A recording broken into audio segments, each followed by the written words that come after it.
Imagine, tu es seul, le monde est bruyant, ton cœur est lourd, tes pensées tournent sans fin.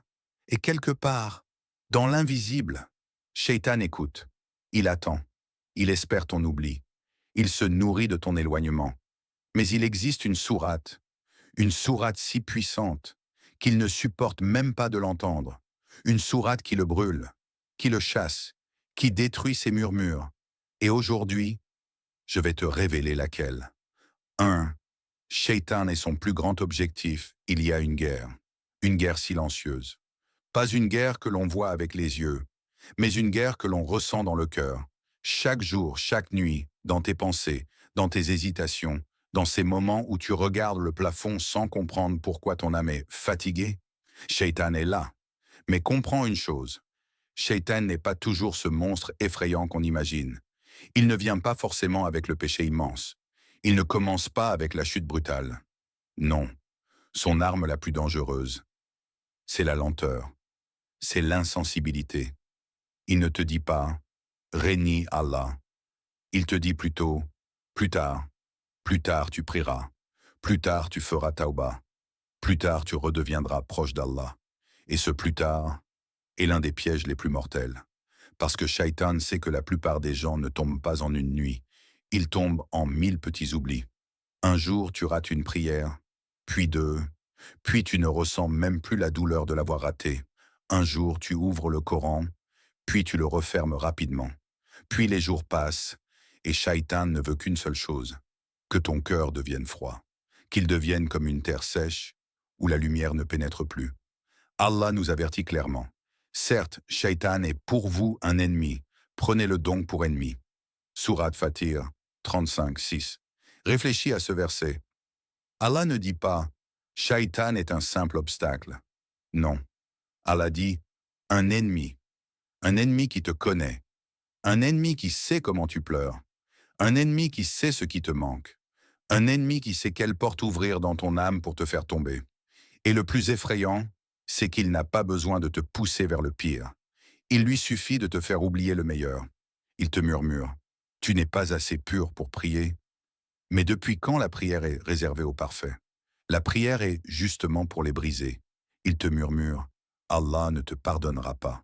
Alors qu'Allah dit, ne désespérez pas de la miséricorde d'Allah. Sourate Az-Zumar 39, 53. Il te murmure, regarde les autres. Toi, tu es hypocrite. Mais si tu ressens la culpabilité, c'est que ton cœur est encore vivant. Shaitan ne combat pas les morts spirituels. Il combat ceux qui veulent revenir. Pose-toi cette question. Pourquoi ressens-tu parfois une lourdeur avant de prier? Pourquoi ton esprit devient soudainement fatigué quand tu veux faire du dhikr? Pourquoi les distractions arrivent toujours au moment où tu veux te rapprocher d'Allah? Ce n'est pas un hasard, c'est un champ de bataille. Allah dit aussi, Shaitan vous promet la pauvreté et vous ordonne la turpitude. Surat al-Baqarah 2, 268. Il promet, il ment, il embellit le faux, il te fait croire que ce monde est éternel. Mais la vérité, c'est que Shaitan tremble devant une seule chose, un serviteur qui se réveille, un cœur qui se rappelle Allah, un croyant qui dit « Non, je reviens, même si je suis faible ». Car Shaitan n'a aucun pouvoir sur celui qui s'accroche à son Seigneur.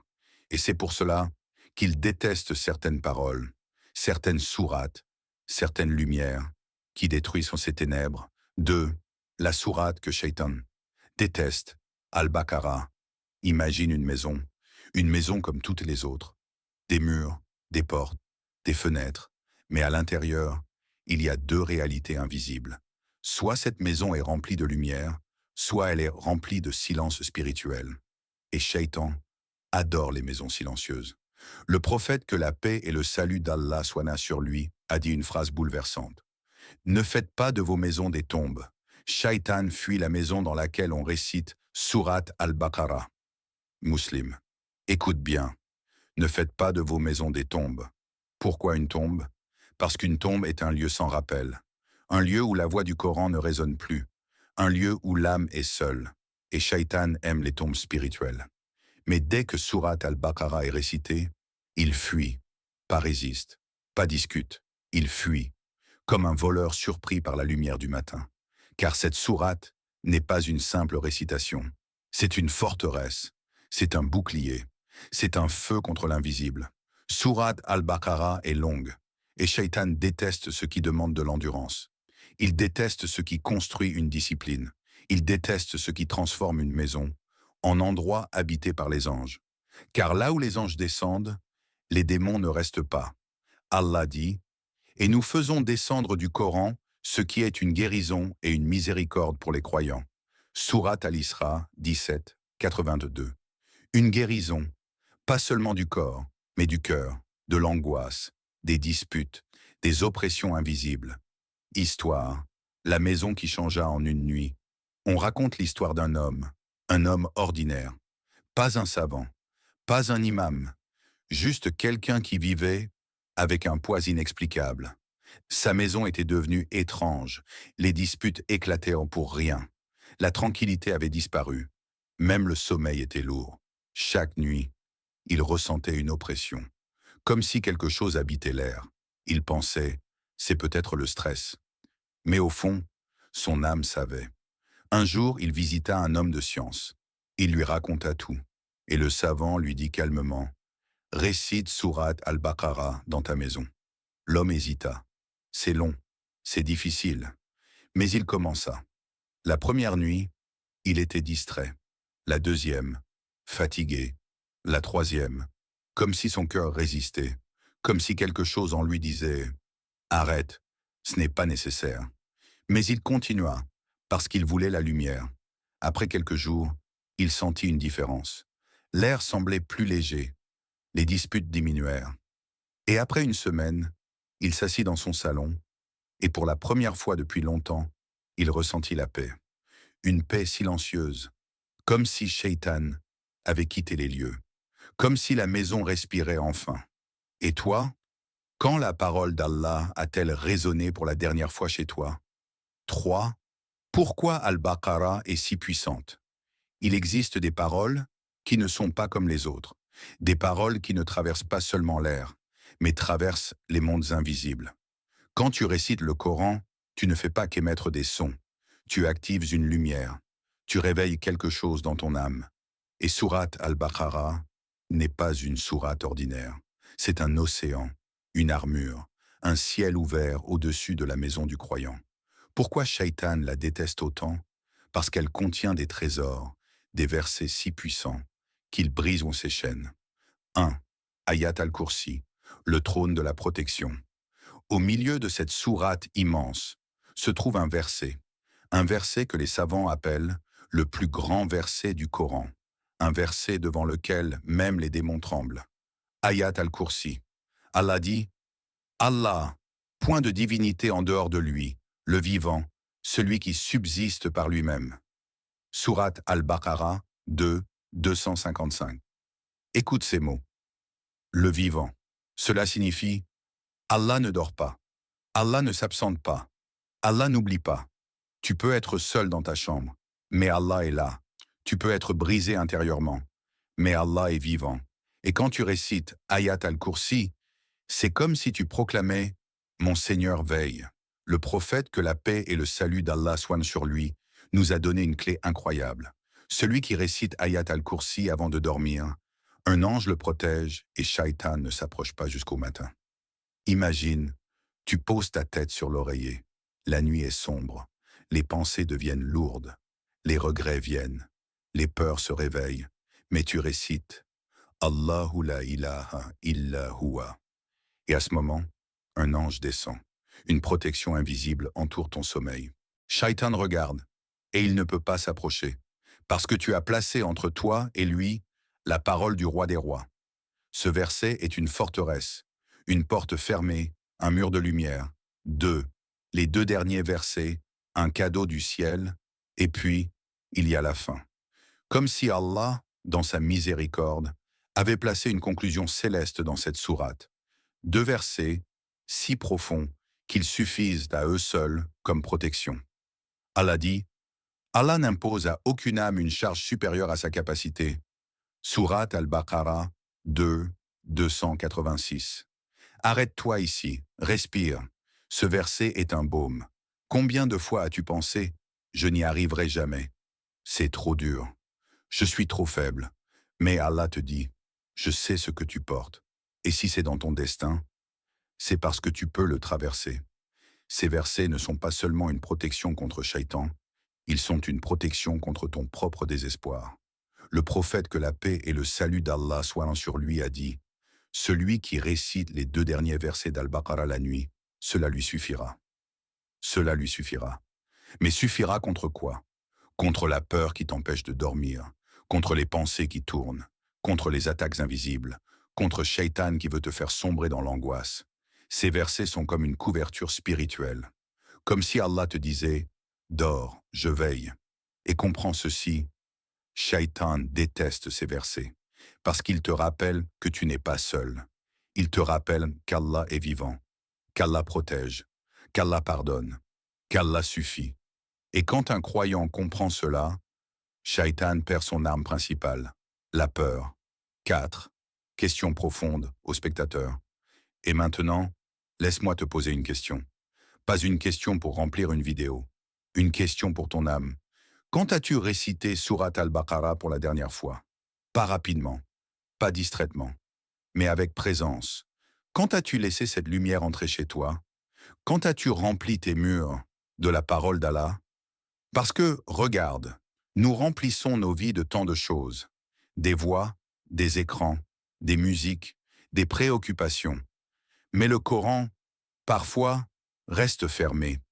Et ensuite on se demande, pourquoi mon cœur est lourd? Pourquoi cette tristesse sans raison? Pourquoi ce vide malgré tout? Allah répond avec une vérité éternelle. C'est par le rappel d'Allah que les cœurs se tranquillisent. Surat Ar-Ra'd 13, 28. Pas par l'argent, pas par l'attention des gens, pas par le bruit du monde. La tranquillité descend du ciel. Elle ne se fabrique pas sur terre. Alors dis-moi, ton cœur aujourd'hui, est-il en paix ou est-il en guerre contre lui-même? Une guerre entre ce que tu montres et ce que tu ressens. Une guerre entre ton âme et tes distractions. Une guerre entre ton besoin d'Allah et ton éloignement. Et si la solution était plus proche que tu ne le crois? Et si Allah t'avait déjà donné une arme, une lumière, une sourate qui fait fuir Shaitan? Pourquoi attendons-nous d'être brisés pour revenir? Pourquoi la prière devient-elle un dernier recours au lieu d'être notre premier refuge? Peut-être que cette vidéo n'est pas un hasard. Peut-être qu'Allah t'a ramené ici pour te rappeler. Reviens, même doucement, même avec une seule page, même avec un seul verset. Parce que Shaitan déteste cela. Il déteste quand un serviteur se réveille. 5. Shaitan déteste le Coran car il détruit ses illusions. Shaitan déteste Al-Baqarah. Mais en réalité, Shaitan déteste tout le Coran. Parce que le Coran n'est pas seulement un livre. C'est une vérité vivante. Et Shaitan ne survit que dans le mensonge. Il ne peut exister que dans l'illusion. Il se nourrit de brouillard, de confusion, de distraction. Il veut que tu oublies. Il veut que tu penses que ce monde est tout ce qu'il y a. Il veut que tu crois que la mort est loin, que le retour vers Allah est une idée abstraite, pas une certitude. Mais dès que tu ouvres le Coran, le brouillard se dissipe, la réalité frappe. Car Al-Baqarah te rappelle une chose essentielle. Ce monde n'est pas la fin. Le paradis est réel, l'enfer est réel, le jour du jugement est réel, et Shaitan tremble quand ton cœur se souvient. Car Shaitan ne veut pas que tu vives dans la vérité. Il veut que tu vives dans l'oubli. Allah dit, et ne suis pas les pas de Shaitan, car il est pour toi un ennemi déclaré. Surat Al-An'am 6, 142. Un ennemi déclaré, pas un simple murmure, pas une simple tentation, un ennemi stratégique. Il ne t'attaque pas toujours avec le haram évident. Parfois, il t'endort avec le halal excessif. Il t'occupe, il te remplit la vie, jusqu'à ce que ton âme n'ait plus de silence pour entendre Allah. Mais le Coran interrompt tout cela. Le Coran est une lumière qui expose, une lumière qui dévoile. Il te montre ce que Shaitan veut cacher. Quand tu récites, c'est comme si tu brisais un miroir falsifié. Et soudain, tu vois clair. Tu vois que cette vie est courte. Tu vois que tes blessures ont un sens. Tu vois que tes péchés ne sont pas une fin, mais un appel au retour. Chaque verset est une épée. Pas une épée contre les autres, mais contre les ténèbres en toi. Chaque récitation est une lumière qui traverse tes pensées sombres. Chaque mot est une protection, un rempart invisible, et Shaitan déteste cela, parce que son pouvoir dépend de ton ignorance. Mais quand tu récites Al-Baqarah, tu deviens éveillé, tu deviens conscient, tu redeviens un serviteur. Et pose-toi cette question. Pourquoi ressens-tu parfois une résistance intérieure quand tu veux lire le Coran? Pourquoi ton téléphone devient soudain urgent au moment où tu ouvres le mouchaf? Pourquoi ton esprit cherche mille excuses quand ton âme cherche Allah? Parce que Shaitan sait que ce livre le détruit. Le Coran ne discute pas avec lui, il l'écrase. Allah dit, la vérité est venue et le faux a disparu, car le faux est destiné à disparaître. Sourate Al-Isra 17, 81. Et Shaitan est le faux. Il disparaît là où la parole d'Allah est récitée. Imagine Shaitan, assis près de toi te murmurant, pas aujourd'hui, demain, tu es fatigué, et soudain, tu ouvres le Coran, tu récites Alif Lam Mim, et il recule. Tu continues, et il brûle. Tu récites, et il fuit. Parce que la parole d'Allah est plus forte que tous ses pièges. Allah dit, certes, la ruse de Shaitan est faible. Sourate An-Nisa 4,76. Alors, fais de ta maison une lumière. Fais de ton cœur un refuge. Même si tu ne peux pas réciter toute la sourate en une fois, commence, une page par jour, quelques versets, avec sincérité. Et rappelle-toi, Shaitan déteste t'entendre réciter, car cela signifie que tu es encore vivant spirituellement. Allah t'attend. Ô mes serviteurs qui avez commis des excès contre vous-mêmes, ne désespérez pas de la miséricorde d'Allah. Sourate Az-Zumar 39, 53. Et toi, vas-tu laisser Shaitan habiter ton silence ou vas-tu remplir ta vie de la parole d'Allah?